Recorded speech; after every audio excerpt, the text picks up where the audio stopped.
And look at that, I'm pointing the camera the wrong way. Okay, there we go. And I have 1,500 things to get to, and so do you probably. I mean, I don't know. Could be you're just chilling. But anyways, right now, you're watching this video, so I'm going to make it short for me and for you. This week's Torah portion is called Vayelech, which literally means, and he went, obviously talking about something that isn't stationary, and that's cool because it's in contrast to last week's Torah portion, which was called Nitzavim, which means standing, which is, you know, something or someone or people in our context, standing in one place. And the video is not glitching, I'm glitching.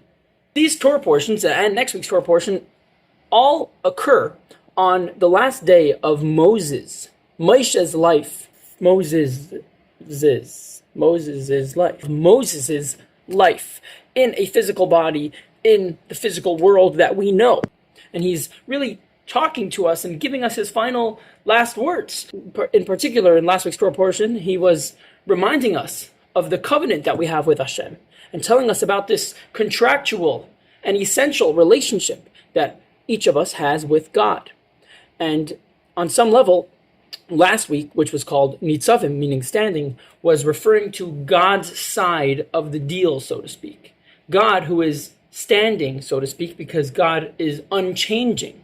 God is stationary. Of course, we can't really limit God to any of these words. But God is God. So God just is. But we are people and we go through a bunch of things. And we're supposed to go through a bunch of things. And we're supposed to grow in life.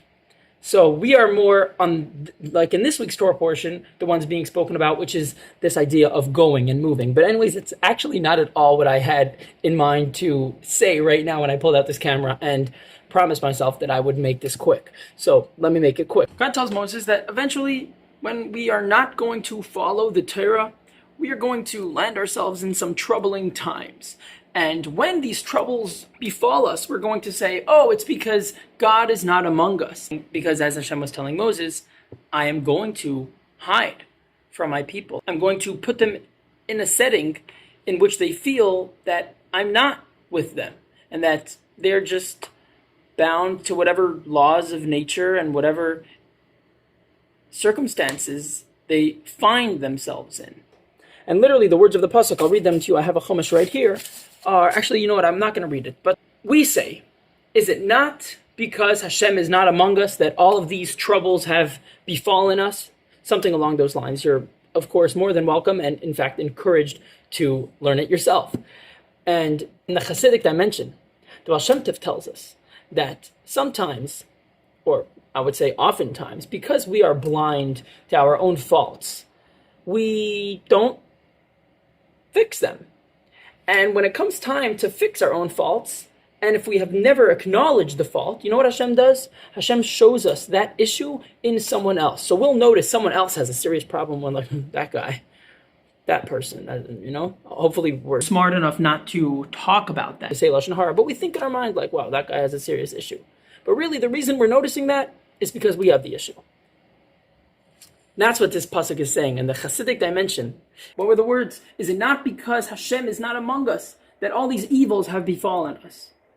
It's because we are not spiritually sensitive enough to God. It's because we are not in touch with our own faults and our own issues that Hashem forced us to see it in someone else. And you know what?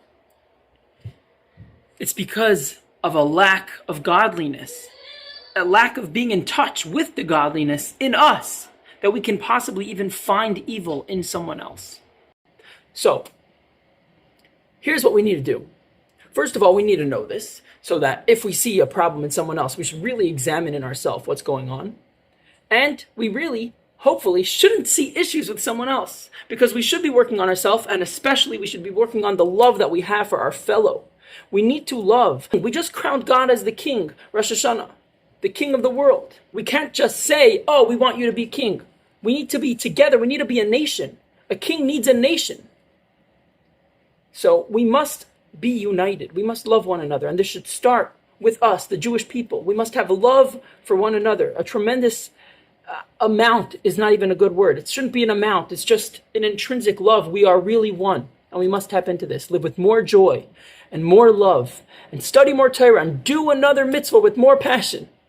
And may we not just have to think about, but see how one we really are. with the revelation of Mashiach. May it be now, and don't forget to demand this of Hashem, that we want Mashiach now.